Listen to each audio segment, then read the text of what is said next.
Chukwuma Soludo of Anambra State has said that Igbo people from other states are the unknown gunmen terrorizing the state. Another one again. Soludo stated this during his state broadcast where he declared a 6 p.m. to 6 a.m. curfew in 7 local government areas of the state where the activities of the hoodlum were prevalent. I don't understand this curfew they are talking about. Okay, if you say there's not going to be movement for a certain period of time, you think the so-called criminals will come out? They won't come out. Everybody will maintain. As soon as you remove that curfew, they will start all over again. That is just the way I see it. So maybe you have a different explanation or different view from this old thing or from my own. You can let us know in the comment section. But to me, we just say, oh, for a certain period of time, when a criminal knows that you are on his case or you are doing some things just to be able to get him, he will maintain. He won't come. They always strike when you are forgotten. They always try to operate when you don't even have a clue of what is going to happen, because everybody will not be relaxed. That's just the way I see it. Whether there is a better explanation to that, I don't know, though. That's just my own view. Like I said, let us know in the comment section. The governor, who also banned the use of tricycle in many affected local governments, said the curfew would remain in place until peace is restored. Let us be very clear. These criminals causing mayhem in Anambra are beds of disparate groups and gangs are Igbos, dominantly from other southeast states, whose real objective is lucrative criminality and foisting their idolatrous religion on the region. Unfortunately, every criminal gang, including cult groups, claims to be a liberation movement, making it difficult to differentiate between any genuine agitators from criminals. Unfortunately, also, the criminals now dominate the space, he said. According to him, Anambra is the prime target because it is the most lucrative location for kidnapping for ransom in the southeast. He also stated that with their immense propaganda machine, funded largely by their sponsors from abroad, they have tried everything to indoctrinate the people with all kinds of emotive narratives and divert attention from their real objectives. According to him, they claim to be fighting for people and yet randomly kill the same people, destroying their livelihood and stopping their children from going to school. What has agitation got to do with kidnappings, including kidnapping of priests of God, invasion of churches and tabernacles, including desecration of the altars of God? Why is it that everywhere they gather and in every camp they operate, there is a deity idol to which they routinely offer blood in sacrifice? From accounts of those kidnapped and later freed, the stench of dead bodies in the camps cry up to heaven. We see videos of them and their idol worship. We note their threats to priests and bishops, including threatening to take over some churches, he asked. According to Soludo, they have failed and would continue to fail. This is a Governor Soludo's submission to what is happening. I wanted to ask that, okay, if they are from other states in that same region, then why is it that they are not operating in their region? But he answered the question by saying because Anambra State is a lucrative state and a lot of people will be able to pay ransom. But most of the attack happening there is not even, they're not even, the kidnapping, from what I have seen, kidnapping is not even much, but they're just killing people and that is it.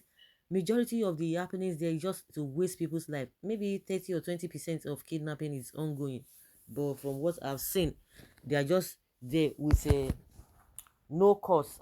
Honestly, it is just a terrible thing. It is just a terrible thing. And at the end of the day, something gave room for all of these things, and it came from top, and that is what it has trickled down to the bottom. Soludo is a confused man. He thought CBN governor is state governor. Igbo people are peaceful people and hardworking people. Igbo man, go to the north and develop it. Stop your hate for your brothers, because to be loved by Fulani, serve the zoo and come back in shame. Fulani to speak Igbo. God bless Martin Namdekano and IPOP for opening our eyes.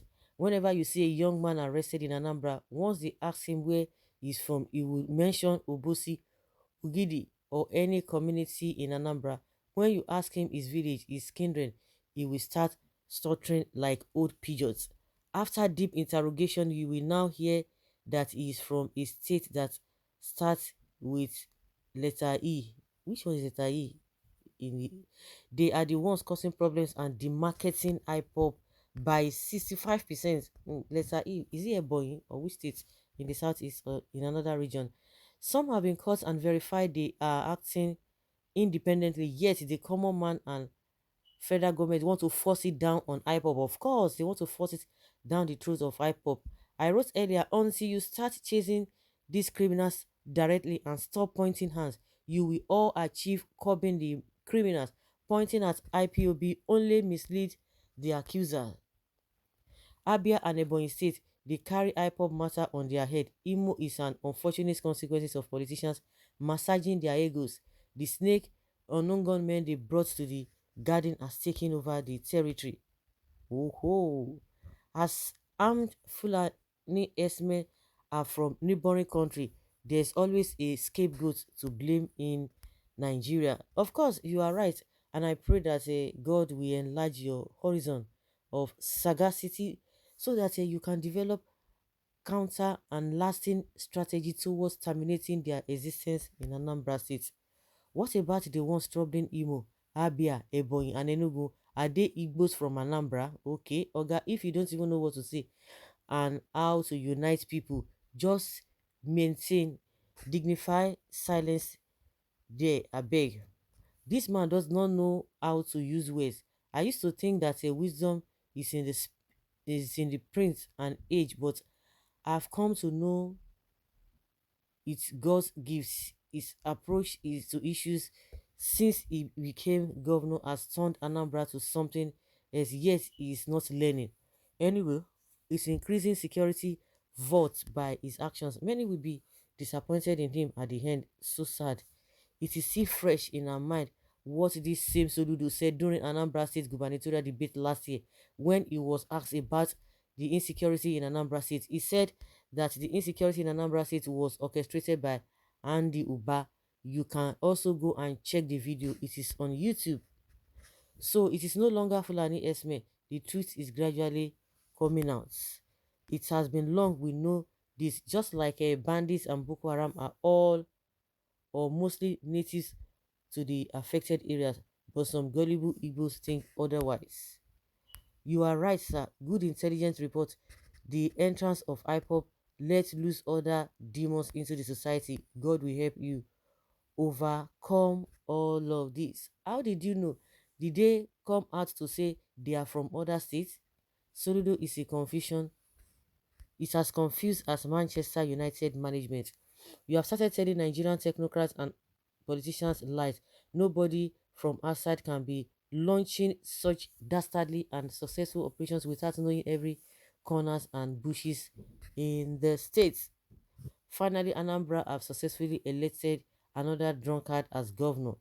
This man lacked leadership qualities, talking down on your fellow kinsmen, thinking that that will solve your problems.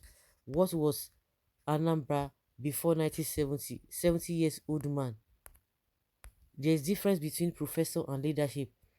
That means other Igbo states are criminals while Anambra states are saints. Tell that to someone living outside Anambra. It seems when they become governor, they start talking before thinking. By the time arrests will start to be done, we shall know who are indigenous and non-indigenous. You should have rather concentrated on getting information instead of looking for states of origin.